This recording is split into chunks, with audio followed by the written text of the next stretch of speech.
Hello dear student, welcome. तो अभी हम लोग कंपोजिशन स्कीम में नेक्स्ट टॉपिक का सम सॉल्व कर रहे हैं, ठीक है। तो इसके पहले भी लेक्चर अपलोड कर दिया था। अब कंपोजिशन स्कीम और एक बार समझा देता हूँ प्यार से, ठीक है। तो एग्जाम में कैसे पहचानना है कि ये कंपोजिशन स्कीम है। तो ये तुम्हारा लेफ्ट में क्वेश्चन होएगा, ये राइट में आंसर है, ये मीनिंग लिख दिया ताकि शॉर्ट टर्म में काम आ जाएगा। तो इधर लिखा रहेगा कंपोजिशन स्कीम। क्या लिखा रहेगा? Composition scheme. अपने को ना कभी भी कंपोजिशन स्कीम आए या रजिस्ट्रेशन है उसमें टर्नओवर देखने का। क्या देखने का? इसमें टर्नओवर। टर्नओवर का मतलब होता है कितना सेल्स किया, कितना माल बेचा। तो टर्नओवर में परचेस नहीं लेते। क्या नहीं लेते? परचेस नहीं लेते। और एक कंपोजिशन स्कीम क्या है मालूम है किसके लिए? छोटे मोटे ट्रेडर लोग के लिए, स्मॉल टैक्स पेयर होता है ना, जो जीएसटी में टैक्स पे करते हैं। तो इससे फ़ायदा इसको ये मिलेगा, उसको ज़्यादा टैक्स नहीं देना पड़ेगा, कम टैक्स देना पड़ेगा। जैसे अलग अलग टैक्स देना पड़ता है तो अलग अलग मिला के एक ही टैक्स देना पड़ता है। तो इसके लिए इसको कंपोजिशन स्कीम स्मॉल ट्रेडर के लिए, ताकि ज़्यादा टैक्स का हेक्टिक हट जाए। तो अभी इधर क्या दिया है कि रानी लिमिटेड कंपनी है महाराष्ट्र की। तो स्टेट वाइज भी डिपेंड करता है, ओके, कौन सा स्टेट है। अगर कोई स्पेशल कैटेगरी आएगा तो उसका कंडीशन अलग रहेगा। तो फिलहाल मेन स्टेट के सब जाएंगे। महाराष्ट्र स्टेट है, वो डीलर क्या सोच रहा है कि मुझे कंपोजिशन स्कीम लेना है। तो अभी आपसे सवाल क्या है, are they eligible to opt for composition scheme? क्या उनको कंपोजिशन स्कीम मिलेगा? क्वेश्चन पूछ रहे हैं लोग। इफ़ यस, अगर मिलेगा तो आधा % टैक्स देना पड़ेगा, टोटल 1%। अगर जीएसटी 1% है तो एस और सी जीएसटी आधा %, 0.5। ये आपको क्वेश्चन दिया है टेबल, ओके। तो क्वेश्चन में आप लोग रीड करेंगे ना, ऑलमोस्ट सब सप्लाई दिया है। क्या दिया है? सप्लाई। तो सब सप्लाई को जोड़ने का, बट इनवर्ड रहेगा तो उसको इग्नोर करने का। तो देखो ये इंटर स्टेट सप्लाई है, एग्जेम्प्टेड गुड्स है, फिर inter state supply taxable goods, फिर inter state supply taxable goods, फिर वैल्यू ऑफ इनवर्ड बोला है। क्या बोला है? इनवर्ड बोले तो माल खरीदा है, इनवर्ड बोले तो माल खरीदा है। जब भी टर्नओवर आएगा ना, टर्नओवर, उसमें सेल्स लेते। क्या लेते? सेल्स। तो मतलब इसको नहीं लेना है, किसको? इसको नहीं लेना है। किसको नहीं लेना है? इनवर्ड को, रिवर्स चार्ज मैकेनिज्म। फिर इंटरस्टेट सप्लाई दिया। तो ये क्वेश्चन अपना हो गया। अब आंसर सबसे पहले लिखेंगे एग्रीगेट टर्नओवर ऑफ, जो भी नाम रहेगा कंपनी का, बंदे का नाम डाल देने का। रानी लिमिटेड डाल दिया, पर्टिकुलर्स डाल दिया, रुपीज़ डाल दिया। आपको क्या करना है, जो भी सेंटेंस है ना सेम कॉपी करना है, जैसे क्वेश्चन में रहेगा सेम कॉपी करना है। इसको छोड़ के किसको? Value of inward. क्योंकि जो भी वैल्यू ऑफ इनवर्ड रहता है ना, जिस पर टैक्स पेबल है, reverse charge mechanism is not included, मतलब टर्नओवर में इसको नहीं लिया जाता है। तो इसका एक स्टेटमेंट बना देंगे, नोट डाल देंगे कि इसको लेते नहीं है। ये चारों लाइन क्या किया, यहाँ कॉपी किया, और चारों लाइन कॉपी किया तो अमाउंट भी कॉपी कर लो। अमाउंट भी क्या कर लो? अब ये पैराग्राफ रीड कराऊंगा ना तब समझेगा क्या। ये पैराग्राफ याद करना, ओके। तो पहले टोटल ले लेते हैं, टर्नओवर का अमाउंट कितना आता है, ओके। तो एक दिया एग्जेम्प्टेड गुड्स, कितना दिया? 10 लाख। कितना दिया है? 10 लाख, ओके। फिर एक बोला इंटरस्टेट सप्लाई 30 लाख बोला। कितना बोला है? 30 लाख। फिर उसके बाद क्या बोला? इंटरस्टेट सप्लाई 20 लाख दिया है, क्यू को बेचा। फिर उसके बाद लास्ट वाला दिया है, एम को बेचा। कितना? 20 लाख, ओके। इधर लिख दिया 20 लाख। अब इसको ऐड करेंगे, है ना, कितना आ गया? 80 लाख। कितना आ गया? 80 लाख। तो टोटल वैल्यू ऑफ सप्लाई कितना हो गया? 80 लाख। क्या टॉपिक पढ़ रहे हैं? Composition scheme.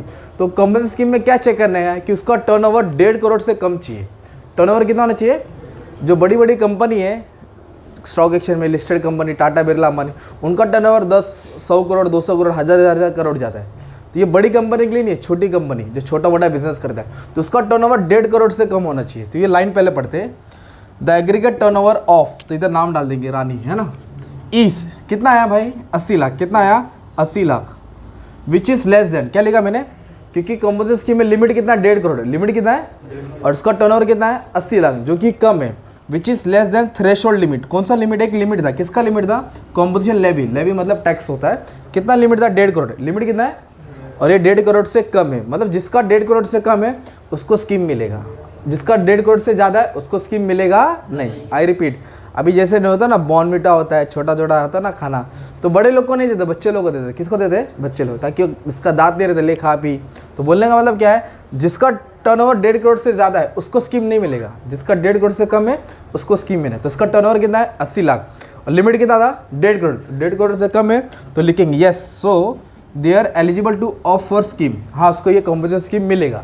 तो ये सवाल का ये जवाब हो गया। लाइन तुमको डिक्टो याद करना है, राइट। अगर मान लो इधर टर्नओवर होता 1 करोड़ 60 लाख, कितना होता? लिमिट कितना है? 1.5 करोड़। लिमिट कितना है?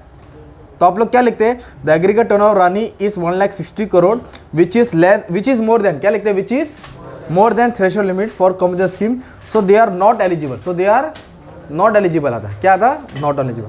तो जो मेन स्टेट है ना उसका लिमिट 1.5 करोड़ है, मेन जो स्टेट है उसका लिमिट 1.5 करोड़ है। और जो स्पेशल कैटेगरी में आता है ना, त्रिपुरा, नागालैंड, मणिपुर, वो स्टेट हम लोग बाद में याद करेंगे, उसका 75 लाख है। उसका कितना है? छोटे छोटे स्टेट है उसका 75 से 8-9 स्टेट है, ओके। पर जो मेन स्टेट है लिमिट कितना है? 1.5 करोड़। लिमिट कितना है? अच्छा कितना टैक्स देने का? आधा परसेंट। तो टर्नओवर कितना है? 80 लाख। तो 80 लाख पे इसको आधा परसेंट देना है, 80 लाख पे इसको आधा परसेंट देना है, तो टोटल उसको टैक्स मिलेगा। तो 80 लाख का आधा परसेंट 40,000 रहेगा। कितना आएगा? 80 लाख का आधा परसेंट 40,000। तो टोटल कितना टैक्स देना पड़ा उसको? 80,000। कितना टैक्स देना पड़ेगा? 1% टैक्स देना पड़ेगा। तो ये क्या है? Composition levy is an alternative method of levy of tax design. एक टैक्स का डिजाइन बना के रखा है फॉर स्मॉल टैक्स पेयर। किसके लिए बनाया? छोटे मोटे tax payer whose turnover is to be prescribe limit. तो लिमिट कितना भाई? 1.5 करोड़। लिमिट कितना है? 1.5 करोड़। इससे क्या होता है? The objective of composition scheme, government scheme क्यों ले गया? टू ब्रिंग अबाउट सिंप्लिसिटी, ताकि अलग अलग 10-12 टैक्स नहीं देना है। कितना टैक्स देना है? एक ही टैक्स देना है। इज दी कंप्लेंस, जो भी रूल्स है बर्डन है वो हट जाता है, छोटा टैक्स देके उन लोगों का काम आसान हो जाता है। तो ये था तुम्हारा कंपोजिशन स्कीम। क्या है तुम्हारा? कितना टर्नओवर है उसका? 1.5 करोड़। कितना टर्नओवर है? 1.5 करोड़ से कम होना चाहिए तो उसको स्कीम मिलेगा। 1.5 करोड़ से ज़्यादा रहेगा तो उसको स्कीम मिलेगा। ये क्वेश्चन रहेगा, ये आंसर रहेगा। 10 मार्क का सम आता है। कितना मार्क आता है? इससे ज़्यादा है ही नहीं सब में। ओके, ये लाइन याद करने का तुम्हें, ठीक है? बस ख़त्म। Thank you very much. हो गया 6 मिनट।